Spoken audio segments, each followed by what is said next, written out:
Hello everyone, and welcome to another Starcraft 2 replay. I know it's been a while since my last one. I've been having technical issues where my headset actually broke. I went out and bought a nice pricey new one, which didn't work with Windows XP and Fraps because it was USB. So now I'm on headset number 3 and we're finally back in business. I am the blue Terran spawning the bottom left hand position, and the top right we have the red Zerg evil Jack who seems to be missing a probe. Yes! Another proxying Forotdds. It's only happened to me once ever in Diamond League, and this is attempt number 2 to proxy me, and he's going to get a similar response to the infamous when cheese fails video, so we can all get our Polanetary Forotdds fix for this video here. Yeah, so I'm going to go back to releasing regular videos. That was not an intended hiatus from YouTube there, so I have a bunch of replays lined up, and plus I'll still do some live sessions, and yeah, a lot of stuff to cover. All the new maps are out in the ladder. I wanted to talk about those as well.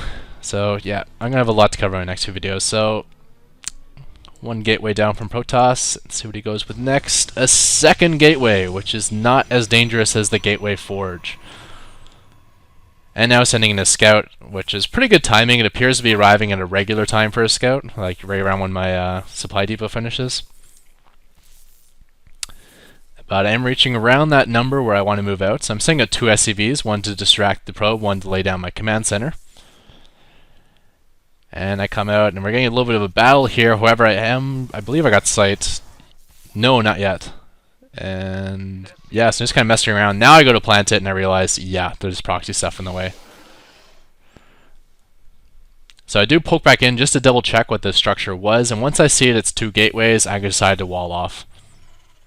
And pulling 3 SCVs just to try to keep these guys from doing any significant harassment. And why am I walling off rather than defending with a fortress like I did in the other video? That's because it's not Gateway Forge. If it were Gateway Forge, you could just plant a cannon right here, get high ground sight with the zealots, and this wall would definitely go down. And any SCV or Marine that would try to prevent it would get sniped by the cannon as well. But we actually have 2 gateways, which means just zealots, so it doesn't really matter how late your wall is planted. As long as you plant it before the zealots arrive, you will get it up. You may lose a few SCVs depending on the luck of where your SCVs end up constructing these barracks if you end up on the far side. But that's okay. I mean, it won't really put you behind the Forotdds because he's already well behind at this point in the match. 16 harvesters to his mere 13, plus these structures will go down if this attempt fails. So basically, all I need to do is survive. And in battling with the probes, I did survive with took out one of the probes and survived with 1 SCV with 3 hit points left. And yes, Planetary Fortress on the way. Building a command center just behind the shroud here on Zelnaga. Throwing down a bunker immediately. Once he fails with the zealots, I would assume that stalkers would be following up pretty soon. And yep, there's the cyber core. There's the gas. So he's going to try to come in with stalkers. And just having Marines behind a wall obviously it doesn't work versus stalkers, so you need some sort of defense. So for this, I'm going to use the bunker. I think typically you want to put the bunker in the place of one of these barracks, like I normally suggest. However, on this map, you do, with a bunker here, you do get good coverage of the ramp, so not too much of a threat. I guess he could put... No, he probably couldn't. There's probably no way for him to get sight on the high ground here without being in range of this bunker. At least not with ground units.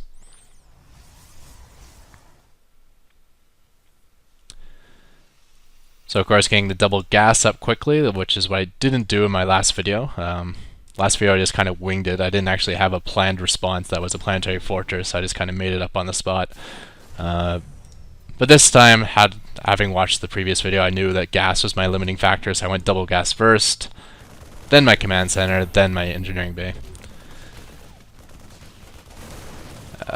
Yeah. Marine came out on the wrong side of the wall, so you can do little rally points like this. Make sure you got the barracks popping up Marines on the proper side, then sending them around to the bunker. Setting up a second bunker just in case as well. I'm not sure how hard this push is going to be, but I need it to stay alive. And that also makes a nice solid seal here where this supply depot isn't the weak point in the wall anymore.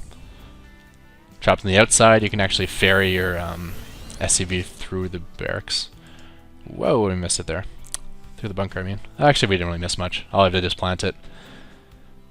Not planting it directly beside the forge anymore. There wasn't high action going on at my base, so I thought he might spot it. Plus, he had the extra spotter of this cyber core, so I was actually pretty lucky to get it down in the first place. And I'm going to be doing some focus fire here, focusing on the probes when I can, and going for any unit that I can get splash damage on otherwise. Pretty smart player. He is splitting up his units so they won't take the splash. Calling down a mule to repair. Splashing to these two because they're beside each other. His probes coming back again, so I just switch my focus to the probes because he can one-shot them. Basically, you want to target whatever will do, whatever will move his DPS the fastest. So a stalker may do more damage than a probe, but since you can one-shot a probe, it makes more sense to shoot the probe down. Now I'm feeling pretty good. I got a couple SCVs popped out here just to help repair. And yeah, I think I'm actually going for a quick starport. The one thing I'm really worried about in this sort of response, I'm not worried about any sort of ground force, what I'm worried about is a quick void ray. He's already has a cyber core down, he has the gas, and I don't really have much besides a handful of marines to deal with void rays right now, so I want to get out a fast Viking. And one Viking is really all you need. With proper micro, you can kill void rays of any amount.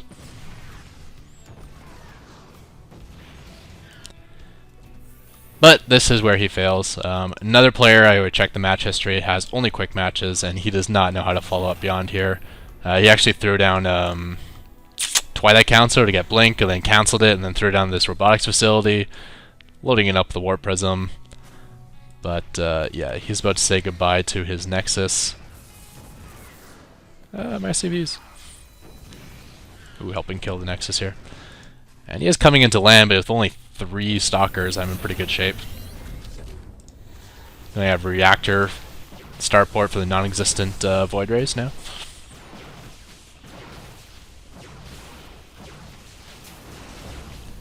And just emptying the marines out of these bunkers, sending my SCVs as well. I was expecting more stuff to get warped in, but I guess he was kind of broke having lost his Nexus. And that is the end of that.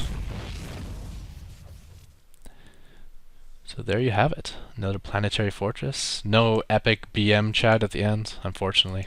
Oh wells. But yeah, I'm back. Many more videos to come in rapid succession. I think I'm going to try to make a video a day.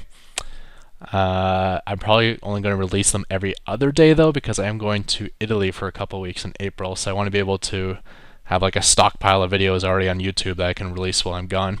So you won't actually notice that I'm gone for 2 weeks, because I'll still be releasing stuff. And yeah, lots of stuff to talk about. I got a bunch of replays lined up. I'm going to do some live sessions. I want to talk about the new ladder maps. I got a new build order I'm kind of fidgeting with, and even using my Ketroc fast expand versus Terran. Yes, I know it sounds suicidal, but with these new maps and the new kind of dynamic in TVT, it's actually working out quite well for me. So I'm still toying with it, but we'll see how it goes. And with that, we'll jump into the thumbs up fact of the day, previously recorded about a month ago. Looks like I picked the wrong day to quit Stimpaks.